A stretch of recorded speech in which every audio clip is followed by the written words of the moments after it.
चले जी, हम आते हैं लेक्चर नंबर 6 पे। अभी तक हम 5 लेक्चर देख चुके हैं। तो अभी तक हमने पढ़ लिया है क्या क्या। हम पढ़ चुके हैं एलिमेंट्री कैनाल को पूरी तरह से। इनफैक्ट हमने उसकी हिस्टोलॉजी पढ़ ली थी। हम देख चुके थे कि उसकी कौन कौन सी लेयर, सेरोसा थी, मस्कुलरिस थी, सबम्यूकोसा थी, म्यूकोसा थी, तो हमने देख लिया है। अब हम आगे बढ़ते हैं और पढ़ना शुरू करते हैं क्या, डाइजेस्टिव ग्लैंड्स। तो जी क्या होते हैं डाइजेस्टिव ग्लैंड्स हमारे पास। कहते हैं डाइजेस्टिव ग्लैंड्स वो स्ट्रक्चर्स होते हैं जो एसोसिएटेड होते हैं किसके साथ, एलिमेंट्री कैनाल के साथ। मतलब एलिमेंट्री कैनाल तो ट्रैक हो गया, यहाँ पे क्या कर रहा है, यहाँ पे फूड ट्रैवल कर रहा है, पर फूड ट्रैवल करते करते डाइजेस्ट कैसे हो जाएगा, कोई ना कोई एंजाइम्स चाहिए होंगे। तो सर जी वो एंजाइम्स कहां से आएंगे, वो एंजाइम्स आएंगे ग्लैंड से, those glands that are associated with the alimentary canal. That's why these digestive glands are also known as associated glands, इसलिए इनको एसोसिएटेड ग्लैंड्स भी कह दिया करते हैं। तो सर ये कौन कौन से हैं हमारे पास, जरा बताएं। तो सुने यार, हमारे पास जो डाइजेस्टिव ग्लैंड्स हैं वो हमारे पास 3 है। कितने हैं हमारे पास, 3। कौन कौन से, सबसे पहले जो हमारे पास आ रहे हैं वो आ रहे हैं मेरे पास सैलिवरी ग्लैंड्स, सलाइवरी ग्लैंड्स भी कहता हूं मैं इनको, पक्की बात है। दूसरा आ रहा है मेरे पास लीवर, और तीसरा आ रहा है पेनक्रियास। सही है जी। तो इनको हम पढ़ने वाले हैं। तो सबसे पहले हम पढ़ना शुरू करते हैं कहां से, सैलिवरी ग्लैंड से, क्योंकि ये क्या है, ये स्टार्टिंग में प्रेजेंट है। यहाँ से एलिमेंट्री कैनाल स्टार्ट होती है। कहाँ स्टार्ट होती है, माउथ से स्टार्ट होती है। तो माउथ में मतलब कौन सा, बकल कैविटी, बकल कैविटी। तो they are present in the buccal cavity. Sir are you sure कि बकल कैविटी में प्रेजेंट है, नहीं, मतलब मेरा कहने का मतलब जब मैं कह रहा था बकल कैविटी में प्रेजेंट है, मतलब ये अपने सिक्रीशन बकल कैविटी में देते हैं, वहां पे प्रेजेंट नहीं है। ये तो क्या है, एपिथेलियम के ऊपर प्रेजेंट है। नहीं यही बात समझ में आपको, मतलब म्यूकोसा के ऊपर प्रेजेंट है, म्यूकोसा के अंदर प्रेजेंट नहीं है। They are not present in the lumen. ठीक है। तो सर फिर अपने सिक्रेशन कैसे देंगे, क्योंकि ये ग्लैंड्स हैं, ये एक्सोक्राइन ग्लैंड्स हैं, तो दे pour their secretion via duct. किसके थ्रू देते हैं ये सिक्रेशन, अपनी डक्ट के थ्रू दिया करते हैं, और सिक्रेशन रिलीज होती है आकर कहां पर, बकल कैविटी में। दे पोर देयर सिक्रेशन, मैं यहां लिख देता हूं कि अपनी सिक्रेशन कैसे देते हैं, ये कहां देते हैं, बकल कैविटी में दिया करते हैं। कोई दिक्कत, पक्का जी, बढ़ जाएं। ठीक है। तो सर ये कौन कौन से हैं, तो यार देखो हमारे पास 3 है। कितने हैं ये भी 3 है। पहले आते हैं मेरे पास कौन से, पैरोटिड ग्लैंड्स। कौन से आते हैं, पैरोटिड ग्लैंड्स। दूसरे आते हैं मेरे पास कौन से, सब मैक्सिलरी, या मैं कहता हूं इनको क्या, सब मैंडिबुलर। ठीक है जी। मैंडिबुलर कौन सी बोन होती है हमारे पास, ये वाली बोन होती है, तो यहां पे प्रेजेंट होंगे, इसके नीचे प्रेजेंट होंगे। और तीसरे जो आते हैं मेरे पास, वो आते हैं मेरे पास सब लिंगुअल। कौन से आते हैं, सब लिंगुआ। लिंगुआ मतलब क्या होता है, लिंगुआ मतलब होता है लैंग्वेज, भाषा, बोली। और आप बोलते कहां से, किसी बोली को टंग से बोलते हैं, तो ऑब्वियसली बात है टंग से रिलेटेड होंगे। पर सर आपने पैरोटिड के बारे में नहीं बताया, सर ये कहां पे लोकेटेड है। तो सुन लेना मेरी बात को, they are located in cheeks. मतलब कि अगर मैं बनाऊं आपको, जैसे कि मान लो ये आपका बेटा एक सुंदर सा कान है, जिसको टीचर बचपन में मरोड़ दिया करता था, मतलब आपको तो नहीं, मेरा जरूर मरोड़ देता था। तो जैसे ये है, तो उसके यहाँ पे नीचे यहाँ पे प्रेजेंट होते हैं पैरोटिड ग्लैंड्स, और ये सबसे बड़े ग्लैंड्स होते हैं। मैं इसको मार्क भी कर देता हूँ, they are the parotid gland, सबसे बड़े हैं ये पैरोटिड्स। ठीक है जी, पक्की बात है कि नहीं है, पक्की बात है। तो सर ये अपने सिक्रेशन कैसे डालेंगे, ये अपने सिक्रेशन डालेंगे एक डक्ट के थ्रू। यहाँ से क्या आएगी, यहाँ से एक डक्ट आएगी, जो डक्ट आके क्या हो जाएगी, यहाँ पर जो मेरे पास से, this is the buccal cavity, ये हमारा माउथ है ऐसे, और मैं इसका नोज बना देता हूँ। ये मान लो ये नोज है और ये माउथ है, मतलब माउथ बहुत ज़्यादा बड़ा हो गया है। ठीक है जी। तो यहाँ पर आगे क्या होगी, ये अपनी सिक्रेशन यहाँ से डाल देंगे। इतना बड़ा मुंह होता है किसी का, अरे समझाने के लिए बनाया सिर्फ। ठीक है। तो ये जो डक्ट है यहाँ पर, इस डक्ट का नाम क्या है, this duct is known as Stensen's duct. क्या कहलाती है, this is known as Stensen's duct. यार बात समझ में आ रही है कि नहीं आ रही है, आ रही है। चलो मैं आपको क्या करता हूँ, मैं आपको एक कहानी सुनाता हूँ। मान लो, कहानी तो नहीं, मतलब एक बात बताता हूँ। आपने देखा होगा कि हमारे इंडिया में रेलवेज हैं, रेलवे सबसे बड़ा हमारे इंडिया का डिपार्टमेंट है। इनफैक्ट सबसे ज़्यादा जो एम्प्लॉयज़ हैं वो रेलवेज में ही काम करते हैं। तो आपने देखा होगा कि रेलवेज में ना बटा हुआ है, northern railway, south western railway, Konkan railway. सुने आपने इन सब रेलवेज के नाम, हाँ बिल्कुल सुने हुए हैं। तो ये रेलवेज क्या है, डिवाइडेड है। तो वैसे ना जो मेरा इसमें से फेवरेट रेलवे है, वो कौन सा रेलवे है, वो है मेरे पास साउथ वेस्टर्न रेलवे।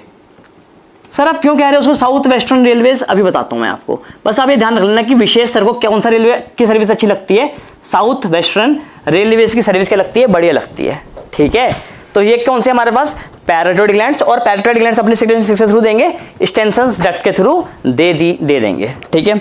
दूसरे आते हैं मेरे पास कौन से, सब मैक्सिलरी या सब मैंडिबुलर। सर ये अपनी सिक्रेशन कैसे देंगे, how do they pour their secretion, तो इस बात को भी आप समझ लें। अच्छा पहली बात तो देखिए कहाँ प्रेजेंट है, ये प्रेजेंट है कहाँ पर हमारे पास, जॉ में, ठीक है ना, they are present in lower jaw, lower jaw में प्रेजेंट है। अच्छा ये वाली बात तो सबको पता ही है ना कि सेट में होंगे, मतलब दो ये होंगे, दो ही ये होंगे और दो ही ये होंगे, ये तो मान के चल रहा हूँ मैं, आपको पता है। They are present in the lower jaw and they pour their secretion, मतलब कि यहाँ पर है ये, इस लोकेशन पे यहाँ पर ये है मेरे पास कौन से, सब मैक्सिलरी है, सब मैंडिबुलर, एक ही बात है, ठीक है। और ये भी क्या कर रहे होंगे, ये भी अपने सिक्रेशन देंगे यहाँ से, ये ऐसे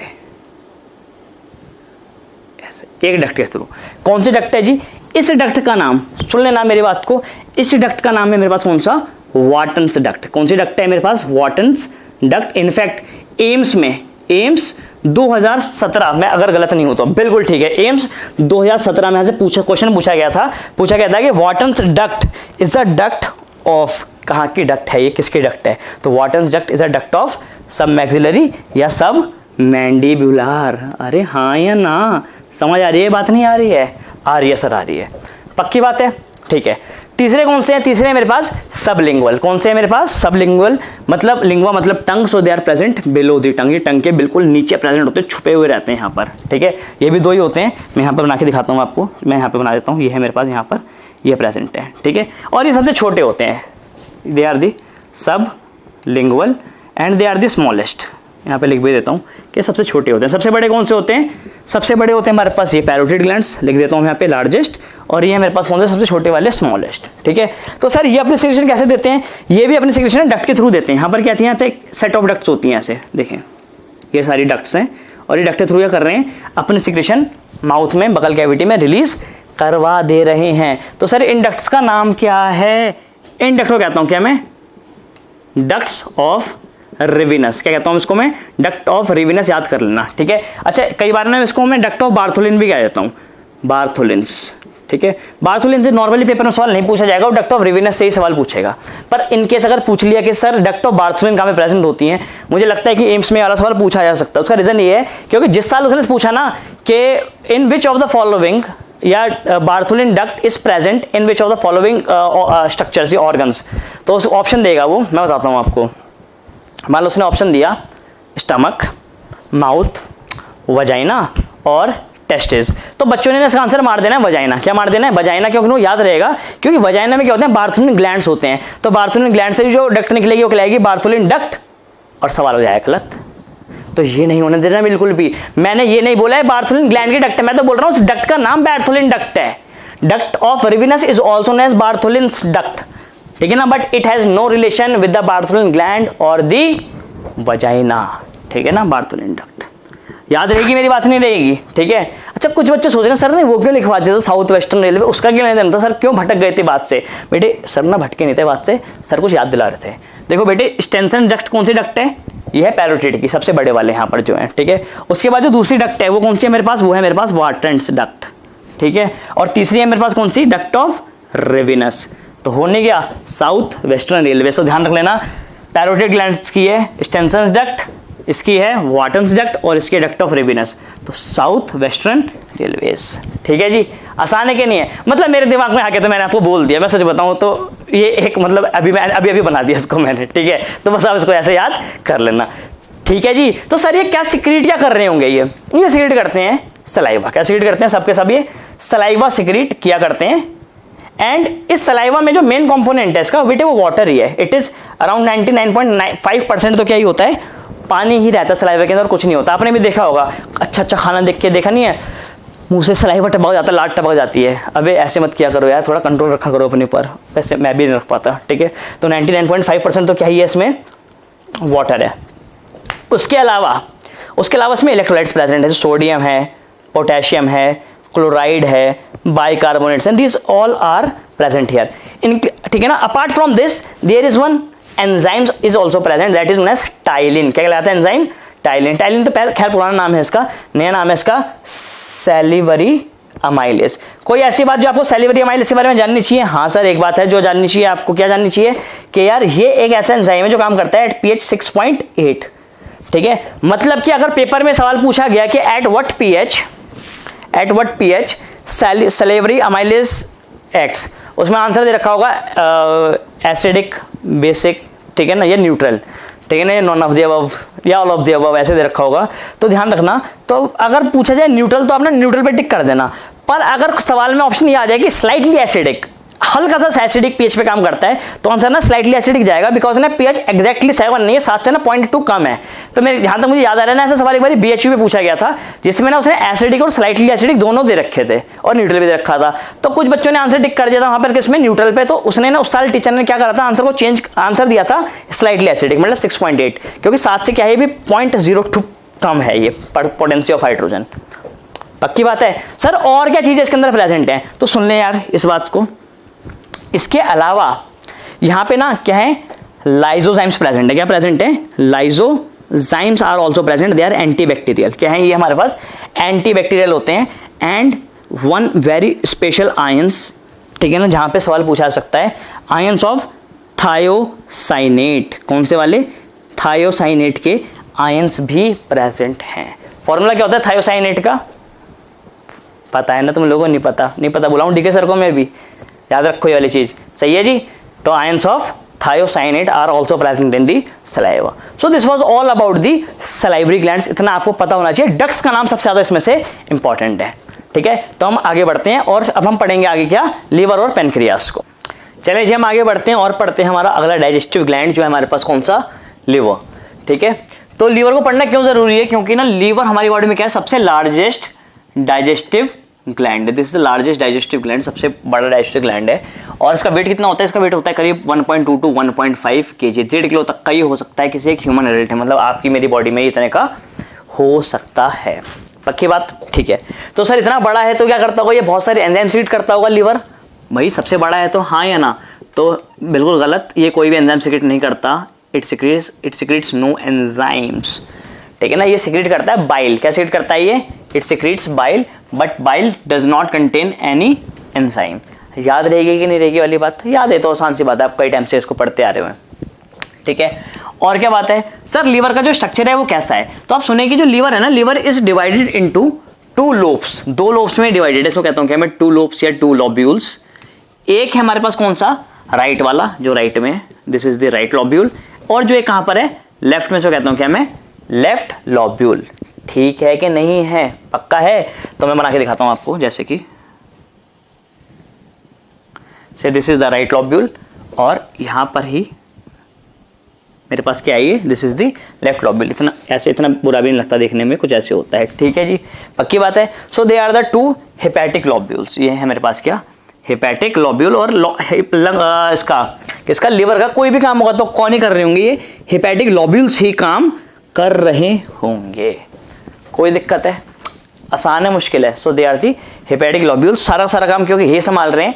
therefore they are also known as structural and functional unit. क्या कहलाते हैं ये, structural and functional unit of liver. Liver के स्ट्रक्चरल और फंक्शनल यूनिट यही होते हैं।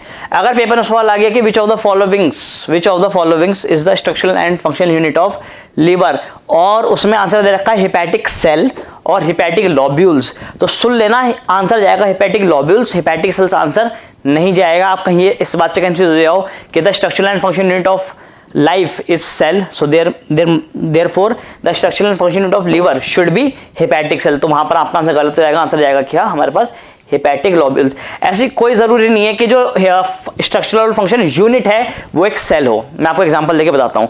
आपने सुना होगा नेफ्रॉन के बारे में। So nephron is the structural and functional unit of excretory system, मतलब कि किडनी का वो क्या है, स्ट्रक्चरल एंड फंक्शनल यूनिट है, ठीक है जी। पर ध्यान रखना कि वो एक सेल नहीं है, वो तो क्या है, वो एक टिश्यू है, ठीक है, एक ग्रुप ऑफ सेल्स है जो एक नेफ्रॉन की फॉर्म में आके क्या कर रहे हैं, काम कर रहे हैं, ठीक है। समझ आ रही है बात मेरी, नहीं आ रही है, आ रही है सर, बढ़ जाएं।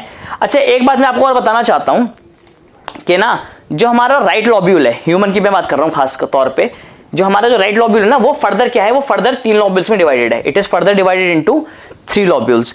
इसलिए जो ह्यूमन लिवर है उसको हम कई बार ऐसे बोल देते हैं कि इट इज 4 लोब्ड। क्या भी कह देते हैं कई बार, इसलिए हम ह्यूमन लिवर को हम 4 लोब्ड भी कह देते हैं। Human liver can also be said as 4 lobed. 4 lobes इसके अंदर प्रेजेंट है। आसान है या मुश्किल है, आसान है जी, पक्का, ठीक है। तो मतलब सर कौन सा लोब बड़ा होगा, कौन सा लोब्यूल बड़ा होगा हमारे पास, राइट वाला या लेफ्ट वाला? क्योंकि मैं बोल रहा हूँ कि राइट वाला तो फर्दर 3 पार्ट में डिवाइडेड है, तो ऑब्वियस बात है वही बड़ा होगा। तो अगर मैं पूरे लीवर के क्या करूंगा, 6 टुकड़े करूंगा, 6 पीस कर दूंगा मैं इसके। मैं सच में नहीं कर रहा, मैं सिर्फ समझाने के लिए बता रहा हूँ। अगर मैं इसके 6 पीसेस कर दूंगा, किसके, लोब्यूल्स के, लेफ्ट लोब्यूल और राइट लोब्यूल मिला के पूरे लीवर के मैं 6 टुकड़े कर दूंगा, तो 6 में से जो 5 टुकड़े होंगे किसके ही होंगे, वो इसके ही होंगे। Means the 5/6 part of the liver, ठीक है ना, इज द राइट लोब्यूल, जबकि जो 1/6 पार्ट है वो क्या है, वो सिर्फ लेफ्ट लोब्यूल है। आसान है मुश्किल है यार, आप मेरे से पूछ लिया करो ये वाली बातें। पक्का है, बढ़ जाएं, ठीक है। तो अच्छा मैं बता भी दूं आपको कि जो हमारे पास जो राइट लोब्यूल है, ठीक है ना, वो क्या है, वो 3 पार्ट में डिवाइडेड है, मतलब 3 लोब्स में डिवाइडेड है। एक हमारे पास क्या, हिपैटिक प्रॉपर लोब, एक है हमारे पास कौन सी, कॉर्डल लोब, और एक जो है हमारे पास वो है कौन सी, क्वाड्रेट लोब। कौन सी है, क्वाड्रेट लोब। पर ना इसको मैं आपको डिटेल में इसलिए नहीं बता रहा क्योंकि ना ऐसे सवाल आएगा नहीं कभी भी, तो आप इसको स्किप कर सकते हो। बस आप ये ध्यान रखना कि जो राइट लोब है वही डिवाइडेड है, लेफ्ट लोब डिवाइडेड नहीं है, ठीक है। अच्छा तो सर ये डिवाइड है कैसे, मतलब इनको सेपरेट किसने करा हुआ है? तो यहां पे बनाता हूं, they are separated by, suppose this is the peritoneum and this is the fold of peritoneum. जो पेरिटोनियम में क्या है, फोल्ड है, पूरा ऐसे आ रहा है, और इसने क्या कर रखा है, इसने बीच में इसको डिवाइड कर रखा है, ठीक है जी। ये देख रहे हैं आप यहाँ पर, हाँ या ना? तो ये जो हमारे पास यहाँ पे ये एक तरह से क्या है, फोल्ड है, इसको कहता हूँ क्या मैं, पेरिटोनियम, इसको कहता हूँ क्या मैं, फैल्सीपैरम, फैल्सीपैरम नहीं यार, क्या कहते हैं इसको हम, this is known as falciform. क्या कहलाती है, फैल्सीपैरम तो अलग चीज होती है, this is known as falciform ligament. क्या कहलाता है हमारे पास, फैल्सीफॉर्म लिगामेंट, क्योंकि क्या है, ये एक कनेक्टिव टिश्यू है। क्या है हमारे पास, एक कनेक्टिव टिश्यू है। पक्का जी, बढ़ जाएं आगे हम, हाँ या ना? ठीक है, आगे बढ़ते हैं, ठीक है। तो क्या करते हैं, यहाँ पर क्या है, यहाँ पे सेल्स है हमारे पास, क्या है हमारे पास, सेल्स हैं, राइट लोब में भी और लेफ्ट लोब में भी। और ये दोनों ही सेल्स क्या करते हैं, बाइल जूस सिक्रेट कर देंगे, सिक्रेट करते हैं, दे सिक्रेट बाइल जूस। और इस बाइल जूस को क्या करा जाता है, यहाँ से डक्ट जो होती हैं क्या करती हैं, कलेक्ट कर लेती हैं ऐसे, लेफ्ट वाली भी और राइट वाली भी। नजर आ रहे हैं आपको, हाँ या ना? तो ये जो डक्ट्स यहाँ पर आपको नजर आ रही होंगी, ये वाली और ये वाली, so they are known as left and right hepatic ducts. इनको मैं सिंपल हिपैटिक डक्ट कह देता हूँ, ठीक है।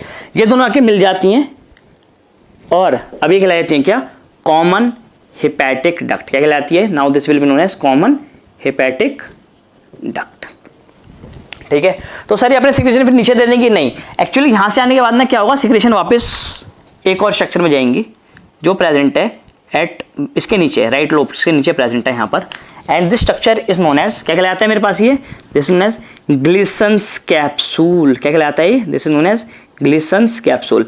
तो जो बाइल जो है ना, मतलब वो राइट, मैं यहाँ पे बनाता हूँ, राइट और लेफ्ट लोब से होने के बाद वो सीधा सीधा नीचे नहीं जाके क्या जाएगा, पहले वो इसमें जाएगा, ठीक है ना। यहाँ पे क्या आएगा, यहाँ पे थोड़ी देर के लिए क्या होगा, टेम्परेरी स्टोर होगा, उसकी कंसंट्रेशन कर जाएगी, उसके बाद वो निकलेगा, और जिसके थ्रू वो निकलेगा, so this duct is known as cystic duct. क्या कहलाती है ये, सिस्टिक डक्ट। तो ध्यान रख लेना, लीवर की जो डक्ट है उनको कहता हूँ क्या मैं, हिपैटिक डक्ट, जो मिलकर बनाती है common duct, common bile duct. और ये क्या हो रहा है, this is a Glisson's capsule present below the right lobe of the liver, और जिसकी डक्ट है उसको कह रहा हूं क्या मैं, सिस्टिक डक्ट, ठीक है। अच्छा क्यों गया है ग्लिसन्स कैप्सूल के अंदर, क्यों गया है जी लीवर, लीवर कह रहा हूं बाइल, टू कंसंट्रेट, बिकॉज क्या करता है ये, इट कंसंट्रेट्स दी बाइल को कंसंट्रेट कर देता है, उसकी एफिशिएंसी को बढ़ा देता है, जिससे कि वो सही तरीके से क्या कर पाए, फैट की इमल्सिफिकेशन कर पाए।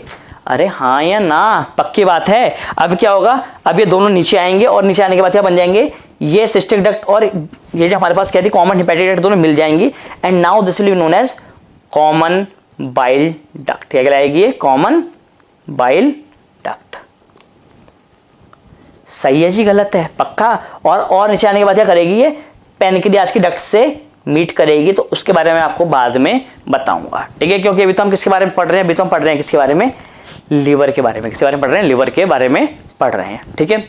अब मान लो कि मेरे पास ये लोब है, और इस लोब को क्या करता हूँ मैं, ऐसा करके कट कर देता हूँ, काट देता हूँ। जैसे मेरे पास ये लोब थी, ठीक है ना, से इसको मैंने ऐसा करके कट कर दिया फॉर एग्जाम्पल, मान लो यार, मान लो, ठीक है। कट करने के बाद ना मैं आपको उसको जो स्ट्रक्चर है उसको मैं ऐसे करके ओपन करके दिखा रहा हूँ, नजर आ रहा है जी, हाँ या ना? सो यहाँ पे ये क्या है, ये this is the boundary of hepatic lobule की बाउंड्री है that is lined by the hepatic cells. किससे लाइंड है? It is lined by the hepatic cell. ठीक है, मैं थोड़ा सा स्पीड बनाता हूँ इसको ताकि आप जल्दी से समझ पाएं। ठीक है ना, तो ये है बीच में यहां पर क्या है, यहां पर है हमारे पास क्या,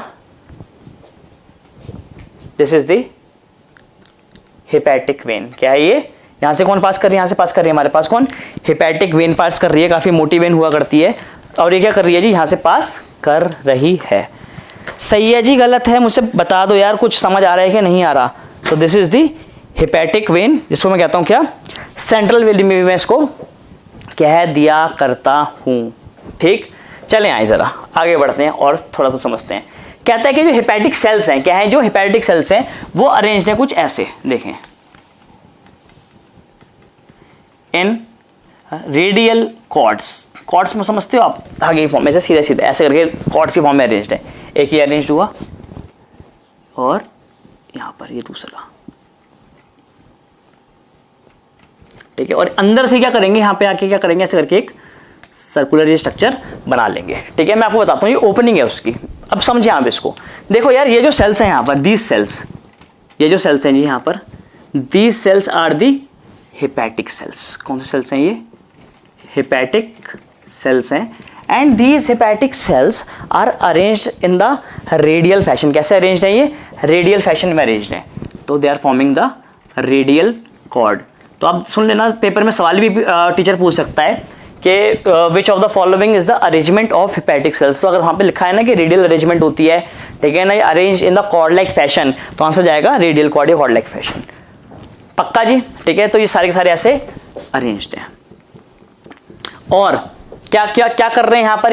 यहां पर ये सिक्रीट कर रहे हैं bile. They secrete bile juice ये सिक्रीट किया करते हैं। और भी बहुत सारी चीजें सिक्रीट करते हैं, वो तो मैं आपको बता दूं आने वाले टाइम में। पर ये भी आप सुन लें कि क्या करते हैं, बाइल सिक्रीट करते हैं, जो एक जूस है, एक लिक्विड फॉर्म में ये सिक्रीट हो रहा है। अब कोई भी लिक्विड जब सिक्रीट होगा तो वो फ्लो करेगा, हाँ या ना? फ्लो कहां पे करेगा? किसी कैनाल में क्या करेगा? फ्लो करके आगे बढ़ेगा। ठीक है ना, तो ये बीच में क्या है, ये बीच में मेरे पास क्या है, कैनाल है। दिस इज द कैनाल, जिसमें क्या कर रहा है, जिसमें उसको वो फ्लो कर रहा है। And this canal is known as bile canaliculi. ठीक है ना, कैनालिक्यूली या कैनालिक्यूलस। एक बोल रहा हूं सिंगुलर फॉर्म की बात कर रहा हूं, तो क्या कहलाएगा? कैनालिक्यूलस।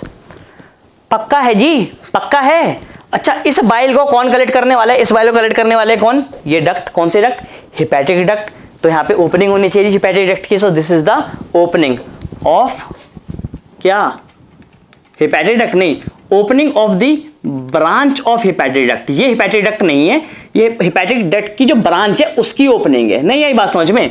देखो, मैं आपको एक थोड़े से प्रैक्टिकल पर थोड़े से गंदे एग्जाम्पल समझाता हूं। मान लो आपके घर में से बाथरूम है, वॉशरूम, ठीक है, उसमें से क्या है, उसमें से एक पाइप निकल रहा है। ठीक है ना, जो भी आप वहां पे नहाते हैं, जैसे नहाने के बाद जो पानी होता है वो एक कैनाल के थ्रू निकल जाता है। ठीक है ना, वो एक कैनाल है, कैनालिक्यूलस।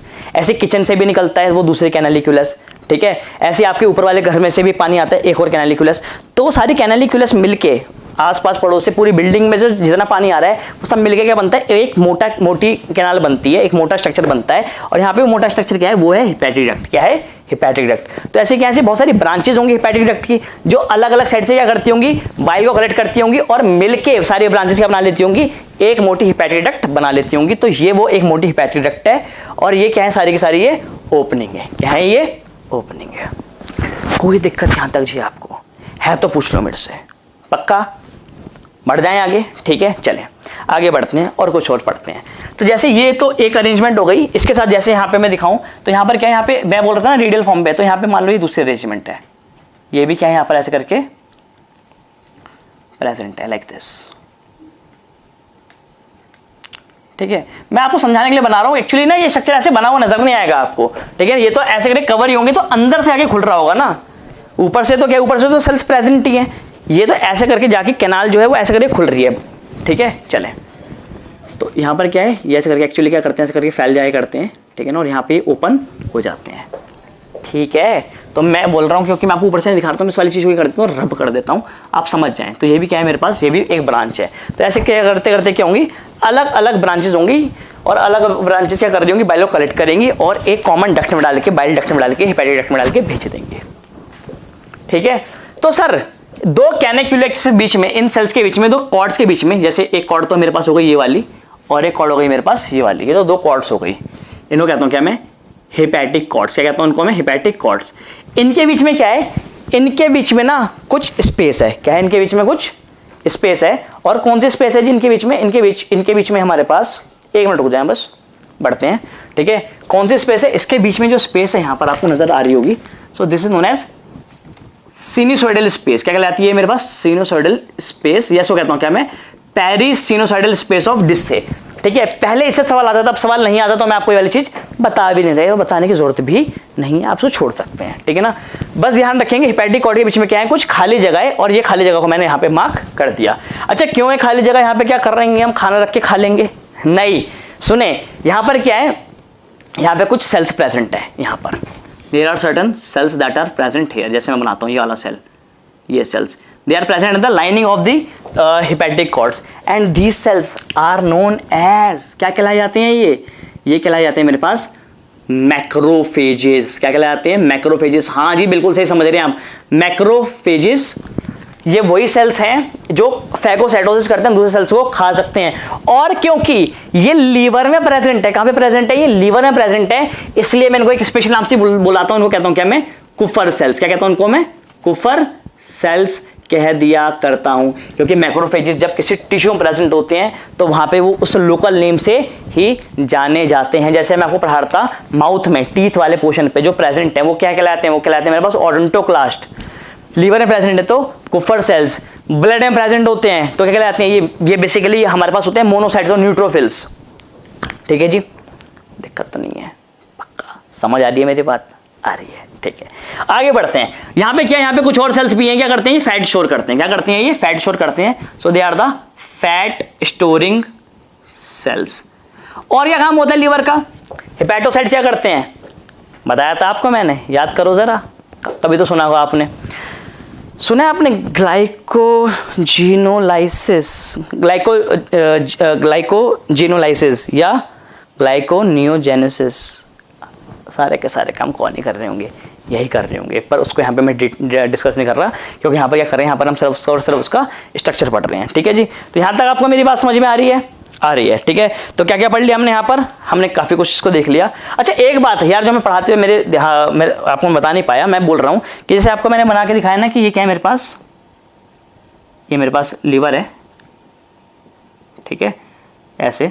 तो जो लीवर क्यों ना, जो लॉब्यूल है, ठीक है ना, हेपेटिक लॉब्यूल्स जो हैं, इसको कवर कर रखा है किसने, एक एडिशनल फाइब्रस टिश्यू ने, यहाँ पे this is the additional fibrous tissue that is covering both the each hepatic lobules, both hepatic lobules. And ये जो फाइब्रस टिश्यू है इसको कहता हूँ क्या मैं, ग्लिसन्स कैप्सूल। क्या कहता हूँ मैं इसको, ग्लिसन्स कैप्सूल। याद रहेगी कि नहीं रहेगी, मतलब ये कुछ ऐसे करके स्ट्रक्चर पे, यहाँ पे ऐसे करके क्या होगा, प्रेजेंट होगा, यहाँ पे पूरे पे प्रेजेंट होगा ये, ठीक है।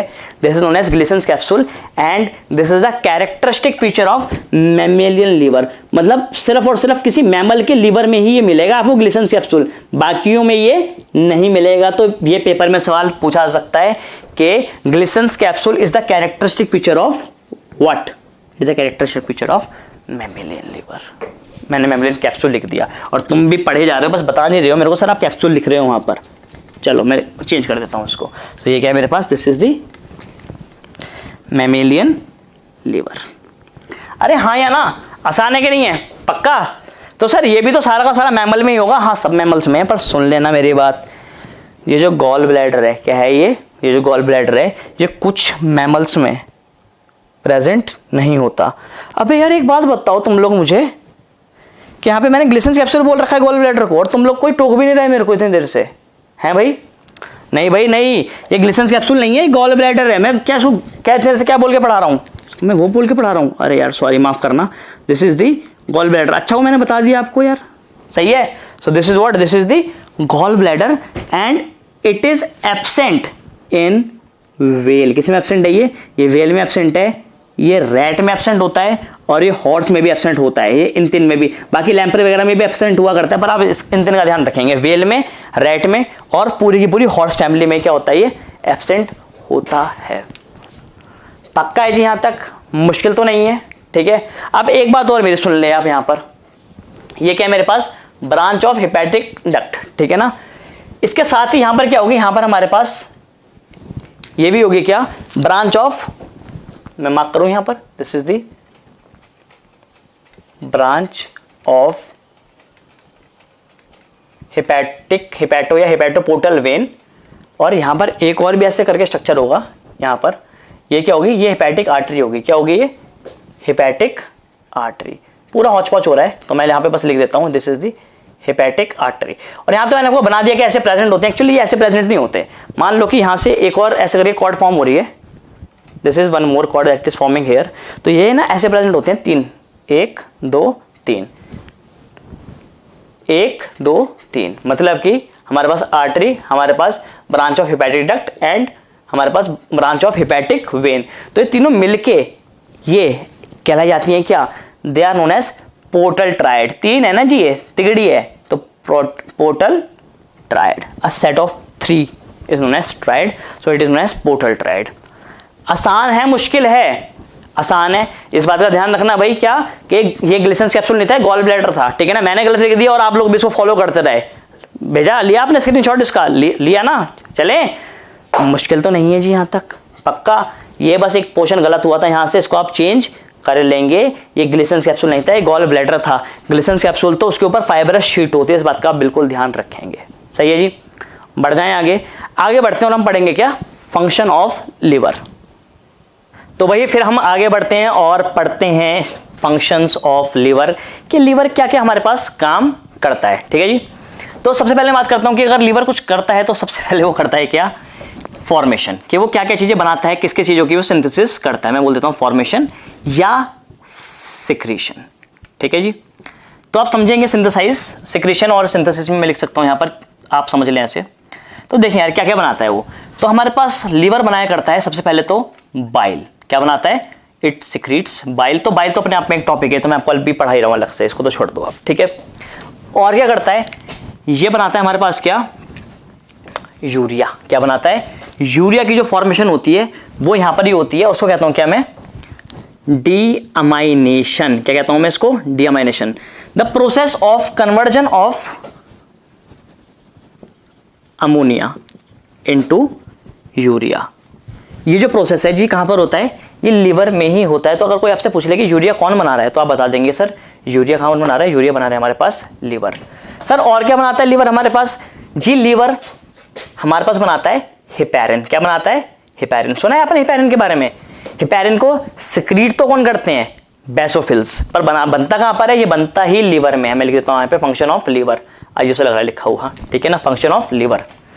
हेपेरिन, हेपेरिन क्या है, हेपेरिन हमारे पास एक एंटी कोएगुलेंट है। क्या है, it is a anti coagulant. ये क्या करता है, सुन लेना मेरी बात को, ये ब्लड को क्लॉट होने से रोकता है। जो ब्लड है, जो ब्लड वेसल से फ्लो कर रहा है, फ्लो होते होते ब्लड कोएगुलेट ना हो जाए। जैसे बाहर मान लो टपक गया तो यहां तो गिरते कोएगुलेट हो जाता है, ठीक है, बॉडी के बाहर। अंदर क्यों नहीं कोएगुलेट हो रहा है, due to the presence of this anti coagulate substance and that is known as heparin.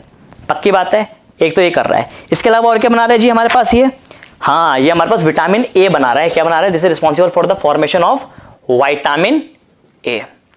ये क्या करता है, ये बीटा कैरोटीन को, किसको, बीटा कैरोटीन को कन्वर्ट करता है विटामिन ए में।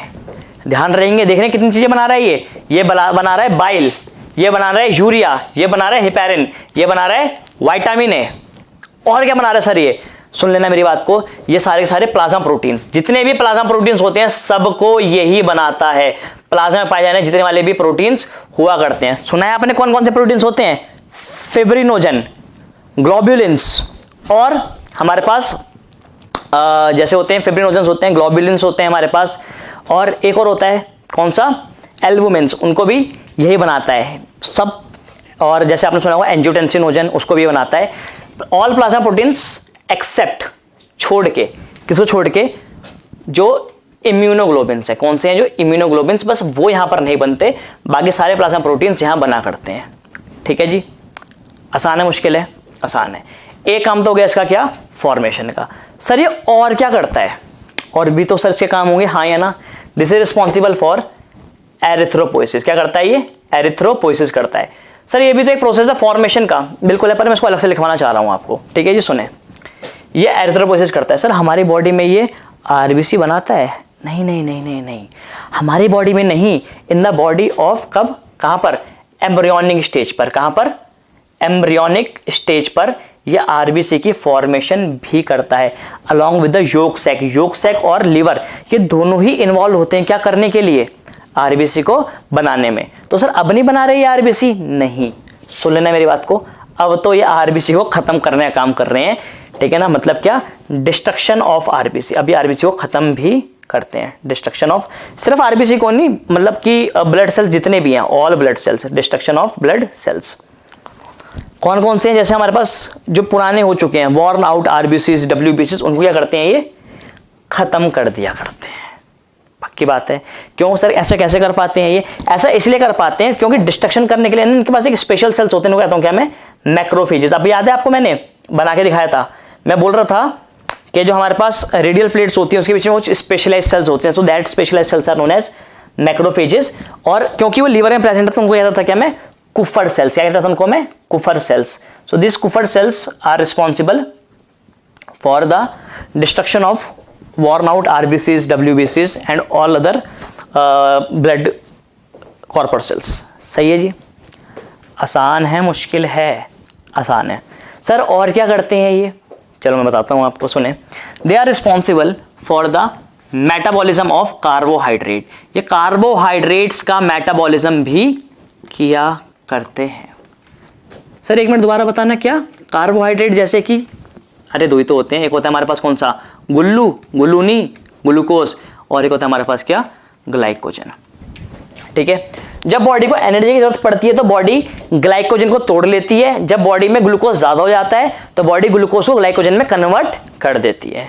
ठीक है, तो सर ये कौन कौन से प्रोसेसेस कर रहे हैं? तो सुन लेना, मेटाबॉलिज्म ऑफ कार्बोहाइड्रेट जो है ये 4 प्रोसेसेस के थ्रू कंट्रोल में रहता है, और यहाँ पे मैं आपको चारों प्रोसेस समझा रहा हूँ। ऑल्दो डेमो में वाली बात मैं ऑलरेडी बता चुका हूँ, पर यहाँ पे दोबारा सुन ले उन बच्चों के लिए जिन्होंने डेमो की क्लास नहीं ली थी, जो सीधा क्लास में आके बैठे हुए हैं।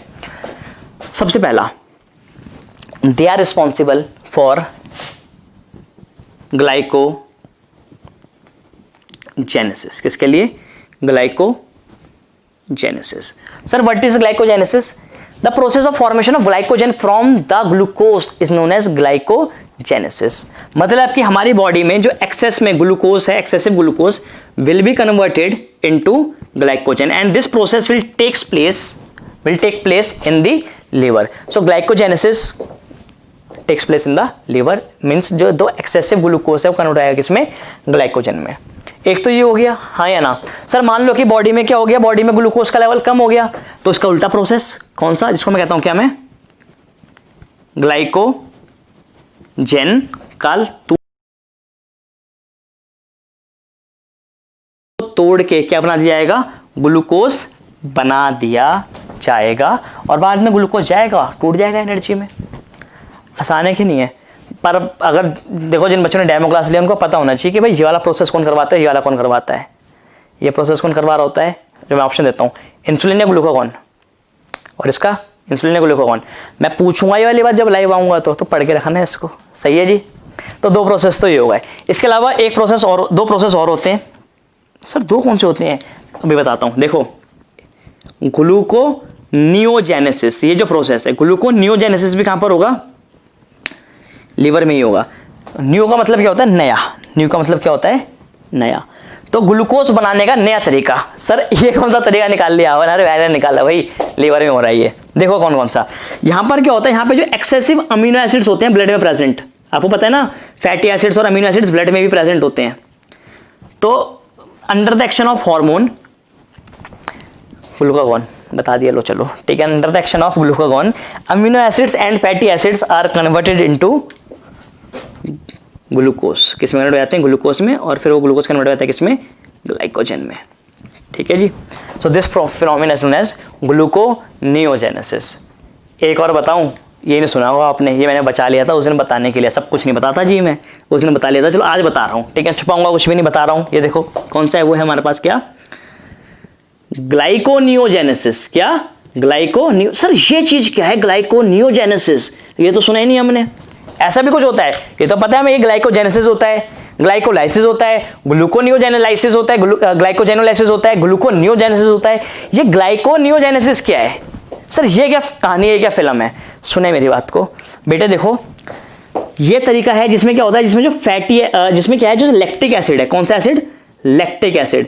बॉडी क्या करती है, बॉडी लैक्टिक एसिड को ग्लूकोज और ग्लाइकोजन में क्या कर लेती है, कन्वर्ट कर लेती है। ये बड़ा पेक्यूलियर प्रोसेस है जिसमें ग्लाइकोजन बनता है, ग्लाइकोनियोजेनेसिस, ग्लाइकोजन का बनना, ग्लाइकोनियोजेनेसिस एक नया तरीका, एक नई तरीके से ग्लाइकोजन का बनना, जिसमें लैक्टिक एसिड को कन्वर्ट कर दिया है किसमें, ग्लाइकोजन में। So the process of conversion of lactic acid into glycogen is known as what, glyconeogenesis. This is a very peculiar process.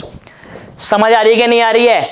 देख रहे हो लीवर कितने फंक्शन करता है, क्या बाइल बना रहा है, क्या यूरिया बना रहा है, हेपेरिन बना रहा है, विटामिन ए बना रहा है, सारे प्लाज्मा प्रोटीन्स बना रहा है, एरिथ्रोपोइसिस भी करता था बचपन में, अभी वो नहीं कर रहा तो उसका उल्टा काम कर रहा है, आरबीसी को खत्म कर रहा है, कुफर सेल्स की हेल्प से पुराने सेल्स को मार रहा है, मतलब ब्लड प्यूरिफाई कर रहा है, प्यूरिफिकेशन कर रहा है ब्लड की। और इसके अलावा मेटाबॉलिज्म भी कर रहा है, ग्लाइकोजेनेसिस कर रहा है, ग्लाइकोजिनोलाइसिस कर रहा है, ग्लूकोनियोजेनेसिस कर रहा है, ग्लाइकोनियोजेनेसिस कर रहा है, इतने प्रोसेस कर रहा है ये। तो तुम लोग क्या फिजिक्स केमिस्ट्री बायो के साथ नहीं पढ़ सकते? पढ़ सकते हो ना, पढ़ो, मिला के पढ़ो, इंडिविजुअली मत पढ़ो किसी भी चीज को कि ऐसे आज बायो पढ़ रहा हूं तो मैं सिर्फ बायो पढ़ूंगा, आज मैं सिर्फ केमिस्ट्री पढ़ रहा हूं तो आज मैं सिर्फ केमिस्ट्री पढ़। इस अप्रोच से सिलेक्शन नहीं होगा। अगर आपको सिलेक्शन लेना है तो आपको सब चीजें एक साथ चलानी पड़ेंगी। हाँ थोड़ा टाइम लगेगा कोर्स खत्म करने में, पर सिलेक्शन की गारंटी होगी अगर रोज पढ़ते हो तो। ये ऐसे तभी तो मैं जो अभी देखो, अब जो शेड्यूल बनाया हमने ऐसे नहीं बनाया कि एक दिन में सिर्फ और सिर्फ जूलॉजी चलेगी, एक दिन में सिर्फ और सिर्फ बॉटनी चलेगी, या एक दिन में सिर्फ और सिर्फ फिजिक्स चलेगी। नहीं, कॉम्बिनेशन है, फिजिक्स बॉटनी, फिजिक्स जूलॉजी, ऐसे करके बना रखा है। ठीक है, अभी थोड़े दिन तक क्या कर रहे हैं, हम जूलॉजी पढ़ रहे हैं, आने वाले टाइम में इसको कॉम्बिनेशन में चलाएंगे, दोनों को कॉम्बिनेशन में चलाएंगे, physics botany, chemistry zoology, botany zoology, ऐसे करके कॉम्बिनेशन में चलाएंगे सब कुछ। सही है जी, तो आप पढ़ते रहें इसको। बस आ रही है बात समझ में कि नहीं आ रही है? और क्या काम होते हैं इसके, हमने पढ़ लिया इसके, ये सारे फंक्शंस हैं इसके। और क्या है, डिटॉक्सिफिकेशन बता दिया आपको मैंने। और एक चीज और बता दूं, क्या, स्टोरेज ऑफ फैट, ये तो रह ही गया। अभी याद है इसके अंदर क्या करता है, ये स्टोरेज भी करता है। किस चीज की स्टोरेज करता है? दो चीजों की। एक तो क्या, स्टोरेज ऑफ, मैं यहां पे लिख देता हूं फैट, क्योंकि इसके पास क्या थे, फैट स्टोरिंग सेल्स थे, अभी डायग्राम में समझाया था मैंने। और साथ में जो फैट सॉल्युबल विटामिन है, फैट सॉल्युबल विटामिन जो है मेरे पास, उनको भी क्या करता है, ये स्टोर करा करता है। जैसे कि विटामिन ए हुआ, विटामिन डी हुआ, विटामिन ई हुआ, विटामिन के हुआ, इन सबको क्या करता है, ये यहाँ पे स्टोर किया करता है। आसान है या मुश्किल है? कहीं से डाउट आ रहा है? अगर यहां से डाउट आ रहा है तो मुझे बताओ, मैं दोबारा समझा देता हूं। नहीं आ रहा तो आगे बढ़ते हैं। आ रहा हो तो स्क्रीन कैप्चर कर देना, मैं आऊंगा, मैं समझा दूंगा। यही तो फायदा है जी इस चीज का, है कि नहीं है? बिल्कुल ठीक है जी। तो यहां पर क्या होता है, यहां पर हमारे पास लीवर खत्म होता है। अब हम आगे बढ़ते हैं और पढ़ेंगे कि अब हम थोड़ा सा गॉल ब्लैडर के बारे में बात करते हैं। चलें, देखो यार, वैसे तो गॉल ब्लैडर में आपको ऑलरेडी पढ़ा चुका हूँ, जितनी इन्फॉर्मेशन गॉल ब्लैडर के लिए जरूरी थी वो मैं आपको ऑलरेडी दे चुका हूँ, पर फिर भी मैं इसको दोबारा करवा दे रहा हूँ। उसका रीजन ये है क्योंकि जब मैं आपको उस टाइम पे लीवर पढ़ा रहा था, तो जब मैं आप गॉल ब्लैडर की बात करता था, मैंने गॉल ब्लैडर को क्या बोल दिया था, ग्लिसन्स कैप्सूल। क्या बोल दिया था, ग्लिसन्स कैप्सूल। तो ध्यान रखना, ग्लिसन्स कैप्सूल तो कनेक्टिव टिश्यू होता है, एक कनेक्टिव टिश्यू की लेयर होती है जो लीवर के ऊपर प्रेजेंट होती है। पर गॉल ब्लैडर क्या है, it is a sac like structure. कैसा स्ट्रक्चर है, एक सैक लाइक, एक थैले की तरह स्ट्रक्चर है जो प्रेजेंट है कहां पर, बीनीथ दी, जो हमारे पास क्या है, राइट हेपेटिक लोब्यूलस के नीचे ये प्रेजेंट है। ये कुछ हमें ऐसा देखने को मिलता है। सही है जी, पक्की बात है। तो देखो यार, जो बाइल है, क्या है, जो बाइल जूस जो है वो लीवर से आ रहा है। कहां से आ रहा है, लीवर से आ रहा है। और लीवर से आने के बाद क्या होगा, it will go via this duct is known as hepatic duct. कौन सी डक्ट कहलाई जाती है, ये हेपेटिक डक्ट कहलाई जाती है। और इस हेपेटिक डक्ट से क्या होगा, ये घूम के कहां पहुंचेगा, ये पहुंच जाएगा इसके अंदर, कहां पर, गॉल ब्लैडर के अंदर। कहां पहुंच जाएगा, गॉल ब्लैडर के अंदर। तो this gall bladder will make the bile more efficient. क्या कर देगा, ये बाइल को बढ़िया एफिशिएंट बना देगा, जिससे कि बाइल क्या कर पाए, ढंग से काम कर पाए। ठीक है, बाइल का क्या काम होता है, इट इमल्सिफाई दी फैट। ठीक है, और उसके बाद क्या होगा, उसके बाद ये वाली जो डक्ट है जो उसकी सिक्रेशन को लेकर आएगी नीचे, so this duct is known as cystic duct. कौन सी डक्ट कहलाई जाती है, ये सिस्टिक डक्ट। ये सिस्टिक डक्ट नीचे आएगी, यहां से हमारे पास बाइल डक्ट आ रही है, ये दोनों मिलकर बनाएगी क्या, कॉमन बाइल डक्ट कहलाएगी, ये कॉमन बाइल डक्ट, ठीक है। और कॉमन बाइल डक्ट नीचे आके मिल जाएगी किसमें, यहाँ पर, यहाँ से आ रही होगी pancreatic duct. So this will be known as hepato pancreatic duct. और जब भी अपनी सिक्रेशन डालेंगे कहाँ पर, ड्यूडेनम में से, दिस इज द ड्यूडेनम। तो जब भी ड्यूडेनम में सिक्रेशन डालेंगे तो यहाँ पे फॉर्म करेंगे, they will form a ampulla known as hepato pancreatic ampulla, या मैं कहता हूँ उसको क्या, एम्पुला ऑफ वेटर। क्या कहता हूँ मैं उसको, एम्पुला ऑफ वेटर, ठीक है। एक बात तो हुई है। अब आप सुन लें, पेपर में सवाल पूछा सकता है कि what is the path of bile, bile का क्या पाथ होता है। तो गॉल ब्लैडर पढ़ाने के कारण ये भी था कि जिससे मैं आपको समझा पाऊँ क्या पाथ ऑफ बाइल के, बाइल कैसे ट्रैवल कर रहा है। तो आप सुनिए मेरी बात। देखो यार, सबसे पहले बाइल कहाँ पे बना, लीवर में। लीवर से आया कहाँ पर, वो हमारे पास हिपैटिक डक्ट, देखते रहना। हिपैटिक डक्ट के बाद कहाँ एंटर कर गया, वो एंटर कर गया कहाँ पर, गॉल ब्लैडर में, ठीक है। गॉल ब्लैडर के बाद वो एंटर करेगा कहाँ पर, it will enter the cystic duct. कहाँ पे पहुंचेगा, सिस्टिक डक्ट में पहुंचेगा। सिस्टिक डक्ट मिल जाएगी किसमें, हमारे पास बाइल डक्ट में, and it will be known as common bile duct. Common bile duct, common bile duct मिलेगी किसमें, हिपैटिक पेनक्रियाटिक डक्ट में, तो it will be known as hepato pancreatic duct. सही है जी, हाँ या ना। हिपैटिक पेनक्रियाटिक डक्ट, और हिपैटो पेनक्रियाटिक डक्ट के बाद सीधा कहाँ जाएगा, वो ड्यूडेनम में। कहाँ जाएगा, ड्यूडेनम में। आसान है कि नहीं है, आसान है पक्का। और क्या बताई थी आपको मैंने गॉल ब्लैडर के बारे में खास बात, मैंने आपको बताया था कि जो गॉल ब्लैडर क्या होता है, it is not present in horse. किसमें, ये हॉर्स में प्रेजेंट नहीं होता, ये रैट में प्रेजेंट नहीं होता, ये पीजन में प्रेजेंट नहीं होता, ये लैम्प्रे में प्रेजेंट नहीं होता। इन सब में क्या होता है, ये एब्सेंट होता है, प्रेजेंट नहीं होता। तो बस इतनी सी बात थी किसके बारे में, गॉल ब्लैडर के बारे में।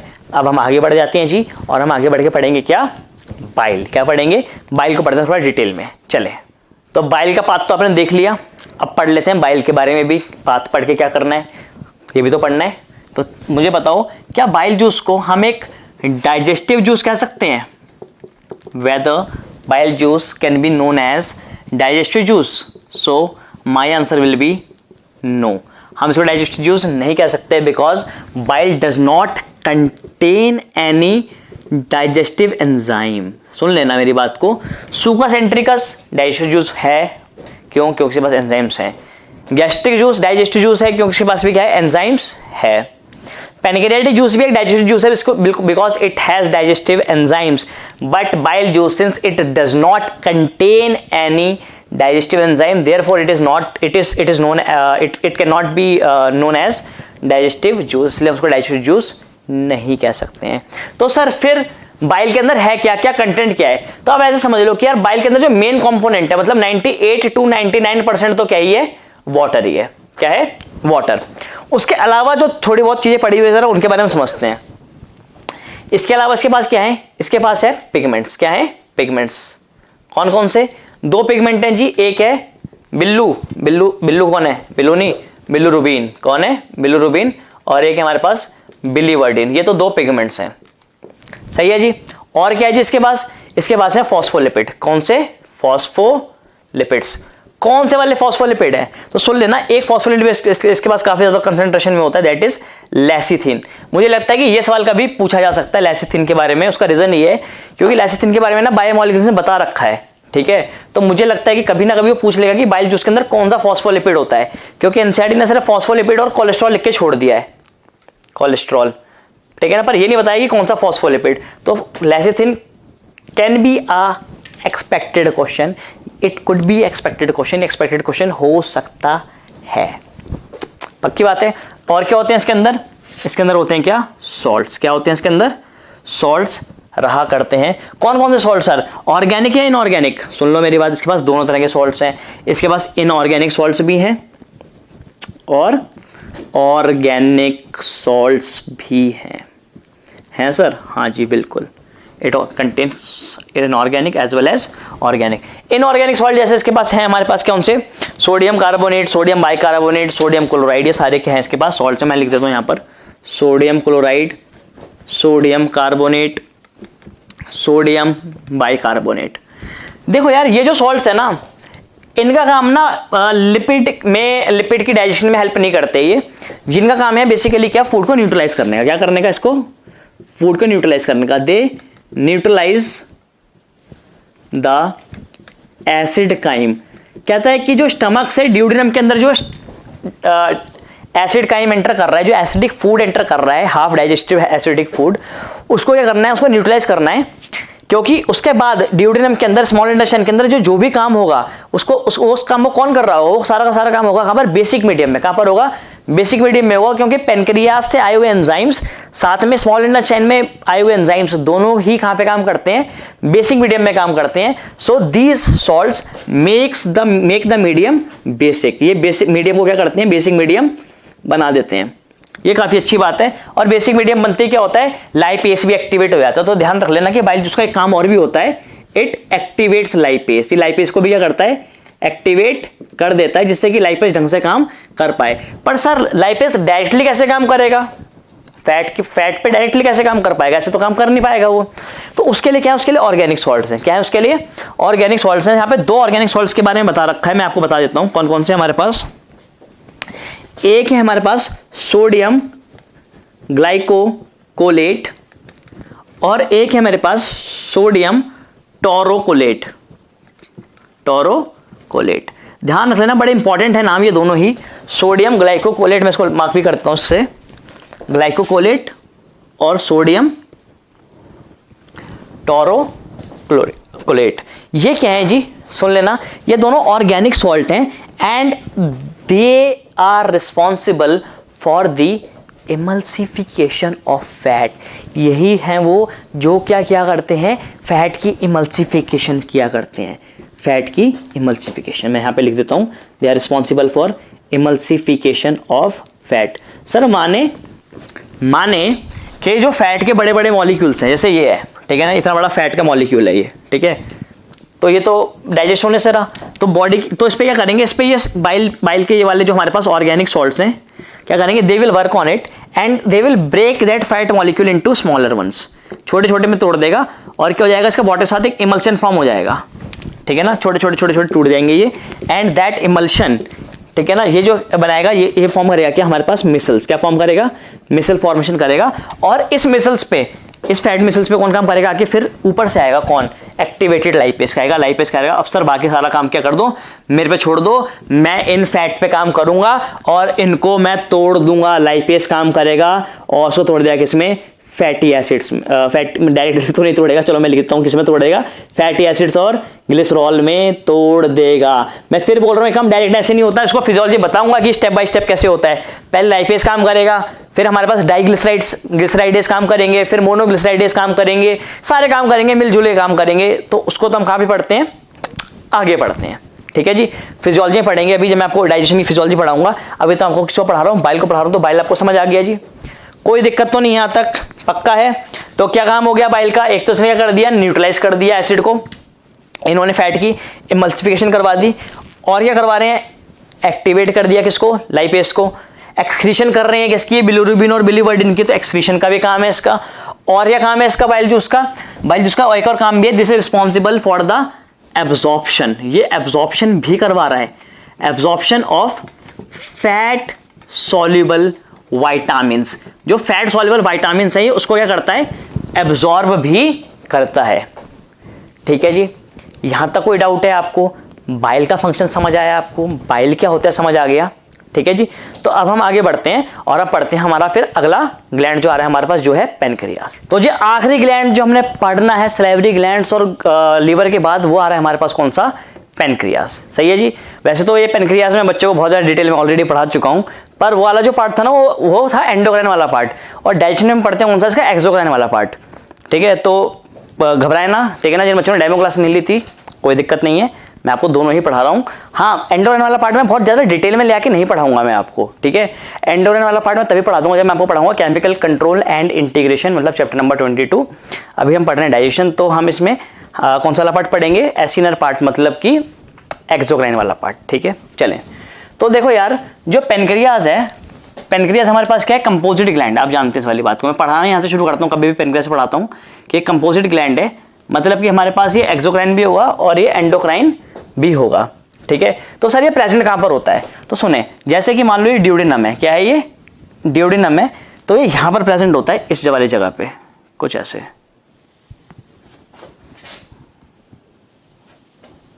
ऐसे प्रेजेंट होता है ये, ठीक है। और इसको ना मैं कितने पार्ट में डिवाइड कर देता हूं, उसको मैं 4 पार्ट में डिवाइड कर देता हूं। कितने पार्ट्स में, 4 पार्ट्स में। इसका जो पहला पार्ट है ये वाला part, this is known as head. क्या कहलाता है, हेड। हेड के जस्ट, हेड मतलब ये वाला पार्ट जो है ये हेड है। इसके साथ वाला पार्ट क्या कहलाता है मेरे पास, नेक। नेक के बाद वाला पार्ट क्या है मेरे पास, बॉडी। और जो लास्ट वाला पार्ट है क्या है ये, this is known as tail, ठीक है।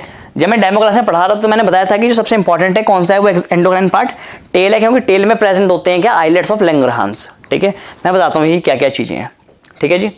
तो सुने, कहते हैं क्योंकि कंपोजिट ग्लैंड है तो ऑब्वियसली बात है क्या होगा, ये एक्सोक्राइन भी होगा और ये एंडोक्राइन भी होगा, मतलब कि ये हार्मोन्स को भी सिक्रीट करेगा, ठीक है। तो जिसका एक्सोक्राइन वाला पार्ट है जो सीट करता है क्या, एंजाइम्स। क्या सीट करता है, एंजाइम्स। उसको कहता हूं क्या मैं, एसिनी। क्या कहता हूं मैं उसको, एसिनी या पैनक्रियाटिक एसिनी। और जो सेल्स वहां पे प्रेजेंट होते हैं वो कहता हूं क्या मैं, एसिनर सेल्स। क्या कह देता हूं जी मैं उनको, एसिनर सेल्स। यहां तक कोई दिक्कत है कि नहीं है, आसान है जी, बढ़ते हैं आगे हम, चलें, चलो ठीक है जी। तो देखो ये जो एसिनर सेल्स होते हैं दिखने में ऐसे होते हैं,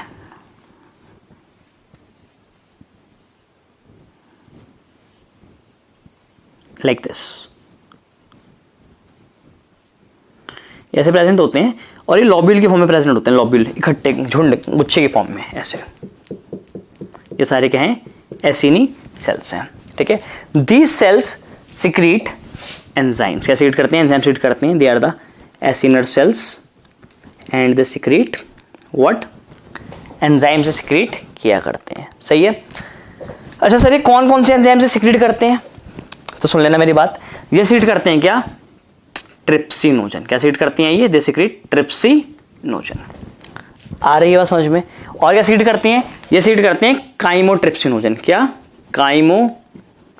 ट्रिप्सिनोजन, सही है। और क्या सिक्रीट करते हैं, they secrete one more proteolytic enzyme known as procarboxypeptidase. सुनना मेरी बात को, ये जो तीनों ही एंजाइम्स है ना, ये तीनों ही इनएक्टिव फॉर्म में है। किसमें है, तीनों ही ये इनएक्टिव फॉर्म में है, ठीक है। और ये तीनों की तीनों कैसे हैं, प्रोटोलिटिक एंजाइम्स है। कैसे एंजाइम्स है, they all are proteolytic enzymes, मतलब ये प्रोटीन्स पे काम किया करते हैं, ठीक है। मैं अभी आपको बताऊंगा जब मैं आपको आगे इसकी फिजियोलॉजी पढ़ाऊंगा कि उसमें जो प्रोकार्बोक्सी पेप्टाइडेज है वो क्या है, वो एक एक्सोप्रोटियोलिटिक एंजाइम है, एक्सोपेप्टाइडेज है जो बाहर से तोड़ता है, जबकि ये दोनों क्या है, एंडो हैं, ठीक है। चलें अभी इस पे ज्यादा ध्यान ना दें, वापस आ जाए इस वाली चीज पे। सर और क्या सीड करते हैं, ये सीड करते हैं थोड़ी कम क्वांटिटी में, तो मेजर क्वांटिटी में तो यही होगा। उसके अलावा है डीएनएस। क्या है, डीएनएस। डीएनएस मतलब वो एंजाइम्स जो किस पे काम करते हैं, जो काम करते हैं डीऑक्सीराइबो न्यूक्लिक एसिड मारने की डीएनए पे काम करते हैं, क्योंकि डीएनए भी एक बायोमोलिक्यूल है हमारे पास। जैसे मान लो कि आपने साग खाया, ठीक है, चलो साग पे तो नहीं जाते, मान लो कोई आपने कोई भी सेल खाया, तो सेल के अंदर क्या होगा, सेल के अंदर डीएनए होगा जी। अब डीएनए को भी तो तोड़ना है, क्योंकि डीएनए के अंदर भी क्या है, बायोमोलिक्यूल्स प्रेजेंट है, चीजें प्रेजेंट है, तो कैसे निकालेंगे उसको हम। तो डीएनए पे काम करेगा सबसे पहले कौन, डीएनए। कौन काम करेगा सबसे पहले, डीएनए काम करेगा। डीएनए से करेगा, डीएनए को तोड़ देगा किसमें, डीऑक्सी राइबो न्यूक्लियोटाइड्स में। फिर उन डीऑक्सीराइबो न्यूक्लियोटाइड्स पे क्या करेंगे, फर्दर न्यूक्लियोटाइड्स काम करेंगे, न्यूक्लियोटाइडेज काम करेंगे, तोड़ देंगे उसको किसमें, न्यूक्लियोसाइड्स और फॉस्फेट में। फिर न्यूक्लियोसाइड पे फर्दर कौन काम करेगा, न्यूक्लियोसाइडेज काम करेगा, वो उसको तोड़ देगा किसमें, डीऑक्सीराइबो शुगर में और नाइट्रोजनस बेस में, सही है। चलें तो ये बात हो चुकी है जी किसकी, डीएनएस की। डीएनएस के अलावा और क्या प्रेजेंट होंगे यहाँ पे प्रेजेंट होगा कि हमारे पास अमाइलेज। क्या प्रेजेंट होगा, अमाइलेज, जो किस पे काम करेगा, जो बेसिकली कार्बोहाइड्रेट पे काम करता है। और क्या प्रेजेंट होगा यहाँ पर हमारे पास, जैसे डीएनएस के साथ आरएनएस भी होंगे, मैं यहाँ पे लिख देता हूँ आरएनएस, मतलब न्यूक्लियस पूरे प्रेजेंट होंगे। और क्या प्रेजेंट होगा, इलास्टेज प्रेजेंट होगा, ठीक है। तो ये सारी चीजें भी क्या होंगी, छोटी छोटी क्वांटिटी में प्रेजेंट होंगी। तो ये सारे के सारे मिलके along with the liquid that is secreted by this acinar cells they form pancreatic juice. क्या बनाते हैं ये फॉर्म करते हैं क्या, पेनक्रियाटिक जूस। और ये पेनक्रियाटिक जूस क्या होता है, ये पेनक्रियाटिक जूस को कलेक्ट करती हैं यहाँ से क्या, ऐसी छोटी छोटी डक्ट्स, जैसे कि मैं इसके अंदर बनाता हूँ, देखें आप यहाँ पर अंदर से क्या होंगी, यहाँ से इसके छोटी छोटी डक्ट्स होंगी, ये डक्ट से कलेक्ट करेंगी, इन सब चीज़ों को कलेक्ट करेंगी और कलेक्ट करने के बाद ऐसे आगे बढ़ती हुई चली जाएंगी। ठीक है जी। अब आप समझे मैं आपको क्या समझाना चाहता हूँ। मैं कह रहा हूँ कि यहाँ से ना एक ऐसी मोटी डक्ट आ रही है, this is the main pancreatic duct. क्या है ये? हमारे पास मेन पेनक्रियाटिक डक्ट है और यही मेन पेनक्रियाटिक डक्ट क्या कर रही है, इस पेनक्रियाटिक जूस को, मतलब कि इन सभी एंजाइम्स को अपने साथ ये लेकर आ रही है। तो जी इस डक्ट को मैं कहता हूं क्या, this is known as duct of Wirsung. क्या कहलाती है मेरे पास ये? डक्ट ऑफ, सुन लेना वीर बहादुर मेरे बच्चों, क्या कहलाती है? This is known as duct of Wirsung. Wirsung याद रहेगी। तो अगर पेपर में सवाल पूछ लेगा कि what is another name of main pancreatic duct, ठीक है ना, क्योंकि एनसीईआरटी में सिर्फ पेनक्रियाटिक डक्ट लिखा हुआ है। अगर उसने कभी सवाल का लेवल उठाया तो ये पूछ लेगा कि ये डक्ट ऑफ वीरसंघ क्या होती है, तो बता देंगे मेन पेनक्रियाटिक डक्ट होती है। या ऐसे पूछ लेगा कि मेन पेनक्रियाटिक डक्ट का एक और नाम क्या होता है, तो ये आप तभी भी बता देंगे क्या होता है वो, क्या? Duct of Wirsung. ठीक है। ये जो डक्ट ऑफ वीरसंघ है, सुन लेना मेरी बात को, ये आगे जाके क्या होगी, ऊपर से आने वाली एक और डक्ट से मिलेगी। अच्छा, ऊपर से कौन सी डक्ट आ रही है? ऊपर से आ रही है हमारे पास क्या? Common bile duct. कौन सी आ रही है? दिस इज दी, सुन लो मेरी बात, this is the common bile duct. मैंने बताया था ना ये आएगी ऊपर से, हाँ या ना।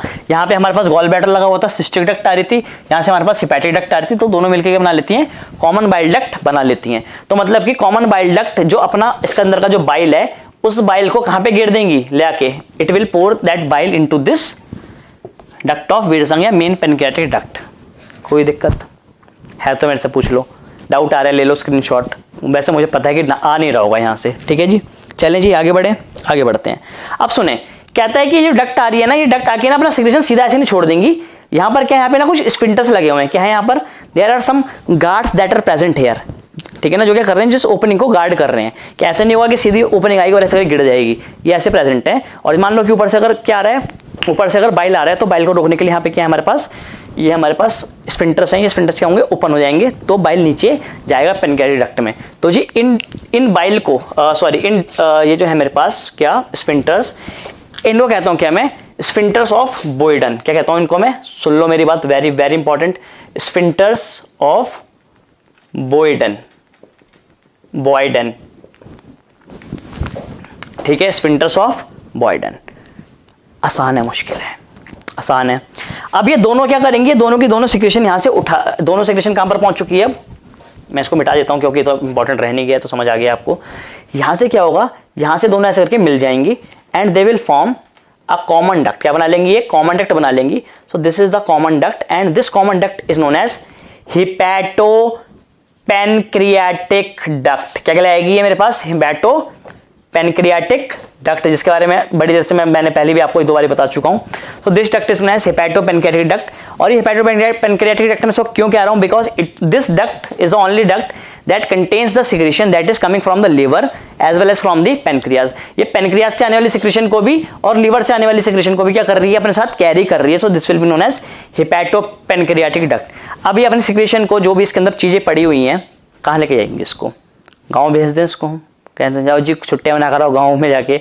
नहीं, अभी क्या होगा जी, अभी ना इसको डालना है कहाँ पे? डियोडिनम में। कहाँ पे एंटर करना है इसको? इसको अपने सिक्रेशन डालनी है कहाँ पर? डियोडिनम के अंदर। तो कैसे डाल पाएगा ये? तो यहाँ पर क्या होगा, जब अपने सिक्रेशन डालने के लिए डियोडिनम में घुसता है, देखना हम यहाँ पे, तो इट फॉर्म्स ऐसे करके थोड़ा सा मोटा हो जाता है, ये एक ऐसे करके स्ट्रक्चर फॉर्म करता है and this is known as ampulla. ये स्वेलिंग यहाँ पर आएगी, यहाँ पर भी स्वेलिंग आती है, उसको कहते हैं कि हम एम्पुला। तो ये मेरे पास क्या है? डियोडिनम है और डियोडिनम के अंदर अपने सिक्रेशन ये डालने वाला है। तो यहाँ पे ये जो चीज फॉर्म कर रहा है इसको कहता हूँ क्या मैं? एम्पुला। और किसका एम्पुला? या तो मैं कहूँगा इसको क्या? हिपैटोपेनक्रियाटिक एम्पुला या एम्पुला ऑफ वेटर, जो अभी आपको मैंने गॉल ब्लैडर पढ़ाते वक्त भी बताया था। ठीक है। और ऐसा नहीं होगा अपनी सिक्रेशन सीधी डाल देगा। यहां पर क्या होगा? यहां पर भी कुछ स्फिंक्टर्स प्रेजेंट होंगे, बिल्कुल होंगे। सिक्रेशन ऐसे अपने कभी भी ऐसे सीधी नहीं डाली जा सकती। There are always some sphincters that are present. और यहाँ पे जो स्फिंक्टर्स प्रेजेंट है जी, मैं बताना चाहूंगा आपको। So this sphincters are known as very, इससे तो सवाल आ चुका है 2007, मैं बता देता हूँ 2000 कब सवाल आया इससे सवाल आया है 2000 2016 में नीट फेज 1 में सवाल आया हुआ है। इससे पूछा गया था which of the following guards the opening of hepatopancreatic duct into the duodenum. Duodenum में इसकी सिक्रेशन को कौन रोकता है? तो ध्यान रखना इसका नाम क्या है। इसका नाम है हमारे पास स्फिंक्टर्स ऑफ, बड़ा करके लिखूंगा इसको, वेरी इंपॉर्टेंट, ओडाई। क्या कहलाता है ये? Sphincter of Oddi. ठीक है, तो इसका आंसर क्या था? B, sphincter of Oddi. आसान था कि नहीं था? आसान था। कुछ बच्चे सोच रहे होंगे सर नीट फेज 1 का 2016 का सवाल दे देना चाहिए था, हमें पेपर दे देना चाहिए था, ठीक हो जाता। नहीं नहीं, मैं आपको बोल रहा हूं, मैं आपको फिर से गारंटी दे रहा हूं कि 88 question will come from the notebook जिसके अंदर आप ये नोट्स बना रहे हैं। मैं बता दूं आपको, ये जो मैं सारा लिखवा रहा हूं ना, इसके अंदर से पूरा पेपर आएगा, इसके अंदर से ही आएगा, बाहर से कोई भी चीज नहीं आएगी। जितना मैं बता रहा हूं सिर्फ आप इतना पढ़ें, इसके ऊपर ना बढ़ें, इससे कम भी ना हो, इससे ज्यादा ना हो। मैं बोल रहा था ना आपको ये वाली बात समझनी पड़ेगी कि कौन सी बॉल खेलनी है और कौन सी छोड़ देनी है। ओडाई खेलना है, खेलना है, वाइडन खेलना है, खेलना है, और मिडसन खेलना है, खेलना है। ये सारी जो चीजें सारी खेलने वाली हैं, ठीक है जी, तो खेलना है। अच्छा, कोई मेरे से पूछेगा सर आपने जो एक जैसे आपने फेरिंग्स में पढ़ाया था, तो सर फेरिंग्स में आपने ना वॉल्डर सिंह पढ़ा दिया सर, उससे तो कभी सवाल आता नहीं है। तो यार मैं आपसे बोल रहा हूँ कि ना मैं आपको खेलना तो सब कुछ ही सिखाऊंगा, मैं बताऊंगा आपको कि इसको ऐसे खेल सकते हो, इसको ऐसे खेल सकते हो, इसको ऐसे खेल सकते हो, पर जो छोड़ने की कला है मैं आपको साथ में वो भी सिखा रहा हूँ। मैं आपसे कभी भी नहीं बोलूंगा कि आप वॉल्डर सिंह पे बहुत ज्यादा दबाव देकर पढ़ना पढ़ो उसको। उसका रीजन ये है बिकॉज द टॉन्सिल एक जो शब्द है ना, ये किताब में सिर्फ एक ही जगह पे दे रखा है। कहां पर? क्लास 12 की एनसीईआरटी में, जब वो लिम्फेड ऑर्गन्स की बात करता है, वहां पर सेकेंडरी लिम्फेड ऑर्गन्स के यहाँ पे टॉन्सिल्स दे रखा है। तो हो सकता है कि कभी वहां से सवाल बढ़ा के पूछ ले, तो इसलिए मैंने आपको पढ़ा दी वाली चीज, ठीक है। पर वो चीज बहुत ज्यादा इंपॉर्टेंट नहीं है, क्योंकि उसके एग्जाम में आने के चांसेस क्या है? काफी कम है। बट अगर कोई मेरे से पूछेगा कि सर क्या स्फिंक्टर ऑफ ओडाई से सवाल आ सकता है, मैं बोलूंगा आया हुआ है भैया, आया हुआ है, 2016 में आया हुआ है। कोई मेरे से पूछेगा सर स्फिंक्टर ऑफ बॉयडन सवाल आ सकता है, मैं बोलता हूं कि हाँ। अच्छा, मैं क्यों पढ़ा रहा हूं आपको पता है? स्फिंक्टर ऑफ बॉयडन, क्योंकि स्फिंक्टर ऑफ ओडाई सवाल आ गया, तो मैंने कहा कि एक लेवल ऊपर जाके मैंने सोचा, मैंने कहा अगर टीचर ने दिमाग में क्या सोचा होगा, तो हो सकता है उसने सोचा होगा कि स्फिंक्टर ऑफ बॉयडन से मैं अगली बार सवाल डाल देता हूं। हो सकता है कि नहीं हो सकता?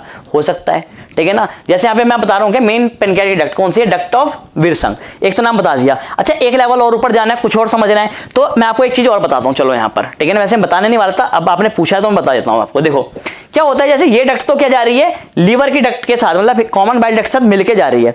अब क्या होता है कि साइड में से ना एक और डक्ट यहां से क्या करती है? बाईपास करती है और सीधी जाके लीवर को बिना बताए, बाइल डक्ट को बिना बताए अपने सिक्रेशन का डाल देती है, ड्यूडेनम में डाल देती है। मैं यहां बना के दिखाता हूं आपको। देखो यार, ये जो डक्ट है ये पीछे से निकलेगी, यहां से बाईपास करती हुई, और अपनी सिक्रेशन सीधी सीधी कहां लेके डाल देगी?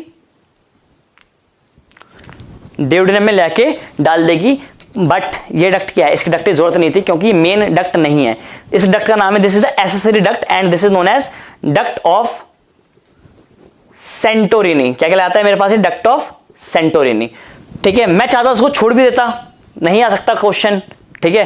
मैंने बोल रहा हूं मैं आपको खेलना सब कुछ सिखाऊंगा, खेलना तो सब कुछ, मतलब सीखना तो सब कुछ है। हाँ, किस चीज पे ज्यादा ध्यान देना है, किस चीज पे कम ध्यान देना है, ये ज्यादा इंपॉर्टेंट है। क्या ओडाई पे ध्यान देना है? देना है। बॉयडन पे देना है? देना है। विल्सन पे देना है? देना है। सेंटोरिनी पे देना है? नहीं भी दोगे तो भी चल जाएगा, कोई दिक्कत नहीं है, पढ़ा तो दिया है ना, समझ तो आ गया। ये तो याद रहेगा कि सेंटोरिनी यहां पर होती थी। अब इसके ऊपर नहीं जाना, इसके ऊपर जाओगे तो फिर वो एक्स्ट्रा वाली चीज हो जाएगी। सही है जी, गलत तो नहीं है। बढ़ जाए हम आगे, ठीक है, आगे बढ़ते हैं, ठीक है। तो ये सारे के सारे क्या थे? एंजाइम्स थे। मैंने यहाँ पे एक लिखा नहीं, मेरे को अभी दिख गया एक और, लाइपेज। ये ध्यान रखना, मतलब जितने एंजाइम्स बन सकते थे ना पेनक्रियाज से, सारे बनाती हैं। तो सर ये तो मतलब बड़ा इंपॉर्टेंट, हमारे बॉडी में क्या है? ग्लैंड है, इतनी सारी चीजें बना रहे हैं। हाँ जी, बिल्कुल बड़ा इंपॉर्टेंट है। और साथ में सुन लेना मेरी बात को, ये सिर्फ और सिर्फ क्या है? एक्सोक्राइन नहीं है, ये एंडोक्राइन भी है। क्या है ये? एंडोक्राइन भी है। ऑल्दो यहाँ पर मुझे एंडोक्राइन पढ़ाना नहीं चाहिए, क्योंकि मैं आपको डाइजेशन पढ़ा रहा हूँ, पर फिर कुछ बच्चे सोचेंगे कि सर ने पहले तो पढ़ा दिया था गोल्ड बैच की ट्रायल में, अभी नहीं पढ़ाया, तो मैं यहाँ पे वाली चीज आपको बता दे रहा हूँ। सुन ले जरा आप मेरी बात को, ठीक है। देखो यार, जो इसका एंडोक्राइन वाला पार्ट है, कौन सा वाला पार्ट? एंडोक्राइन वाला पार्ट है, उसको कहता हूँ क्या मैं? That is known as islet. क्या कहलाता है वो मेरे पास? Islets of Langerhans. कुछ सेल्स होते हैं, बस छोटा सा बता देता हूँ, बहुत ज्यादा डिटेल में नहीं लेके जाऊंगा आपको, मैं यहाँ बता देता हूँ, ठीक है जी। तो यहाँ पर क्या है? यहाँ पे ना मेरे पास 4 सेल्स हैं। कितने सेल्स हैं मेरे पास? यहाँ पे 4 तरह के सेल्स हैं। कौन कौन से? एक है अल्फा सेल्स, एक है बीटा सेल्स, एक है गामा सेल्स, और एक है गामा नहीं है, सॉरी, एक है अल्फा, एक है बीटा, एक है डेल्टा, ठीक है, और एक है हमारे पास पीपी। कौन से हैं? पीपी। कुछ बच्चे इसको पीपी को बोलते हैं पप्पू पासपोर्ट। अरे भैया ऐसे नहीं बोलना, पप्पू पासपोर्ट नहीं है। चलो बताता हूं मैं। तो यार देखो, ये जो हमारे पास अल्फा सेल्स हैं, कौन से सेल्स हैं? These alpha cells, these cells secrete a hormone called glucagon. क्या सिक्रीट करता है ये सिक्रीट करते हैं glucagon. And glucagon is the hormone that is responsible for the conversion of excessive glucose, sorry excess मतलब जो हमारी बॉडी में ग्लाइकोजन होता है उसको तोड़ देता है किसमें? ग्लूकोज में। ठीक है, किसमें ब्रेक कर देता है? Glucagon works on glycogen and break it into glucose. तो ये ग्लूकोज का लेवल क्या कर दे रहा है? बॉडी में बढ़ा दे रहा है। So therefore glucagon is also known as hyper glycaemic hormone. क्या कहलाता है? Hyper glycaemic hormone. कोई दिक्कत है जी? पक्का? बड़े चले, अगला कौन सा आ रहा है मेरे पास? अगला आ रहा है मेरे पास कौन से? Beta cells. कौन से आ रहे हैं? Beta cells. तो बीटा सेल्स सिक्रीट इंसुलिन। क्या सिक्रीट करते हैं ये? इंसुलिन सिक्रीट करते हैं। और इंसुलिन क्या करता है? इंसुलिन जो ग्लूकोज होता है उसको कन्वर्ट कर देता है किसमें? ग्लाइकोजन में। किसमें कन्वर्ट कर देता है? ग्लाइकोजन में। The process known as glycogenolysis और ग्लाइकोजेनेसिस। क्या कहलाएगा? Process glycogenesis. कहां हो रहे हैं दोनों काम? ये पढ़ा है कहां पे? लीवर में हो रहे हैं। फंक्शन ऑफ लीवर में पढ़ाई थी वाली चीज मैंने आपको। ठीक है जी, बढ़ जाए, चलें। अच्छा, जो ये हमारे पास कौन से? Delta cells. कौन से हैं? Delta cells. They secrete a hormone known as somatostatin. कौन सा? सोमैटोस्टैटिन। ठीक है सर, ये क्या करने वाला है? तो सुने मेरी बात, ये जो सोमैटोस्टैटिन है ये काम करेगा किस पे? अल्फा और बीटा सेल्स पे। किस पे काम करेगा? अल्फा और बीटा सेल्स पे काम करेगा। और अल्फा और बीटा सेल्स जो कहेगा कि भाई अब तुमने इंसुलिन और ग्लूकागॉन नहीं बनाना, कोई जरूरत सर्जी नहीं है क्या बनाने की? इंसुलिन ग्लूकागॉन बनाने की, बॉडी में बहुत बना पड़ा है, छोड़ दो, रहने दो। ठीक है, so it inhibit the release of hormone from the alpha and beta cells. ठीक है सर, एक काम तो ये हो गया। दूसरा, ये ना बड़ा ही मतलब मैं बोलूंगा कि नेगेटिव किस्म का हार्मोन है। ये कह रहा है कि सर देखो, जो फूड डाइजेस्ट हो रखा है ना, उस डाइजेस्टेड फूड को क्या कर दो? एब्जॉर्ब मत करो। क्या मत करो? एब्जॉर्ब मत करो, उसमें से न्यूट्रिएंट मत उठाओ। मैं नहीं कह रहा ऐसा ऐसा, ये कह रहा है, इससे बात करना। ठीक है, क्या नाम है इसका? क्या कर रहा है? It also inhibit the absorption of nutrients. ये न्यूट्रिएंट्स की एब्जॉर्प्शन को रोक रहा है फ्रॉम द डाइजेस्टिव फूड। ठीक है, इनफैक्ट ये उसकी जो मूवमेंट है उसको भी क्या करता है? थोड़ा सा स्लो कर देता है। साथ में ये ग्रोथ हार्मोन की भी, जो हमारे क्या होता है? हाइपोफिशियल ग्रोथ हार्मोन। वो ग्रोथ हार्मोन जो कहां से बन रहा है? इसको बना रहा है कौन? पिट्यूटरी। कौन बना रहा है? पिट्यूटरी बना रहा है। हाइपोफिशियल ग्रोथ हार्मोन की रिलीज को भी क्या करता है? ये रोकता है, सोमैटोस्टैटिन। ठीक है, अरे सर ये तो सारे होगा, ये पीपी के बारे में भी तो बता दो। हाँ तो बता रहा हूं, देखो यहां पर ये जो पीपी है हमारे पास, इसका नाम है क्या? Pancreatic polypeptide. क्या नाम है इसका? Pancreatic polypeptide. सर ये क्या करता है? अब तो सुन लेना मेरी बात को। ये जो हार्मोन है pancreatic polypeptide, it works on the exocrine part. किस पे काम करता है ये काम करता है एक्सोक्राइन पार्ट पे, मतलब कि पैनक्रियाटिक एसिनी पे, एक्सोक्राइन पार्ट पे। और एक्सोक्राइन पार्ट पे जाके कहता है कि भाई जो तुम क्या कर रहे हो, पैनक्रियाटिक जूस को बार बार रिलीज कर रहे हो, ठीक है ना, ये तुमने अब रिलीज नहीं करना, पैनक्रियाटिक जूस बहुत रिलीज हो चुका है। So it decreases, it suppress, it inhibits the release of pancreatic juice. इन सारे एंजाइम्स की अभी जरूरत नहीं है, इनको अभी रिलीज मत करो। ऐसा कौन कह रहा है? ऐसे कह रहा है हमारे पास पैनक्रियाटिक पॉलीपेप्टाइड। सही है जी? गलत है? सही है जी? पक्का? बढ़ जाएं आगे, मुश्किल तो नहीं है। तो this was all about the pancreas. तो देखो, मैं जब भी लेक्चर खत्म करता हूं कुछ भी, तो आप देखते हैं कितना पूरा बोर्ड भर जाता है, इतनी सारी इंफॉर्मेशन है। और अभी क्या चल रहा है? अभी चैप्टर नंबर 1 चल रहा है। ऐसे चैप्टर नंबर 2 भी आएगा, 3 भी आएगा, 4 भी आएगा, 7 भी आएगा, 17 भी आएगा, 27 भी आएगा, 37 भी आएगा, 38 भी आएगा। टोटल 38 चैप्टर्स हैं। अभी तो पहले चैप्टर में इतनी सारी इंफॉर्मेशन है, तो सोचो 38 चैप्टर्स में कितनी होगी। तभी मैं आपको बोल रहा था कि आपने सारा जो इन्फॉर्मेशन सारी अपने दिमाग में नहीं भर लेनी, कुछ इन्फॉर्मेशन जो इंपॉर्टेंट है सिर्फ और सिर्फ आपने उसको याद रखना है, क्योंकि सब चीज भरने जाओगे तो इतनी भाई कैपेसिटी नहीं होती कि आप वो एक साल के अंदर इन सारी चीजों को क्या कर लो, याद कर लो, रट्टा मार लो। ठीक है, क्योंकि मैं रट्टा तो लगवा नहीं रहा आपको, मैं तो चीजें समझा रहा हूं। समझो, चीजों को समझो और अपने पास रखो रिटेन करके। वो चीज जितनी कम रहेगी उतने ज्यादा लंबे टाइम तक दिमाग में बनी रहेगी। This is my simple concept. मैं तो बोलता ही नहीं हूं कि आप ज्यादा पढ़ो, मैं क्या तो कहता हूं कम पढ़ो, फ्लाई लाइट, हल्का हल्का हल्का हल्का, धीरे धीरे पढ़ते रहो, रोज पढ़ते रहो, थोड़ा थोड़ा पढ़ते रहो। अब मैं आपको दे रहा हूं क्या, क्वेश्चन दे रहा हूं, ये रहे मेरे पास क्वेश्चंस हैं, ठीक है। मैं आपको क्वेश्चन भिजवा रहा हूं, अभी आप क्या करेंगे, टेस्ट लगाएंगे। सही है जी, बढ़ जाएं आगे, चले मिलते हैं।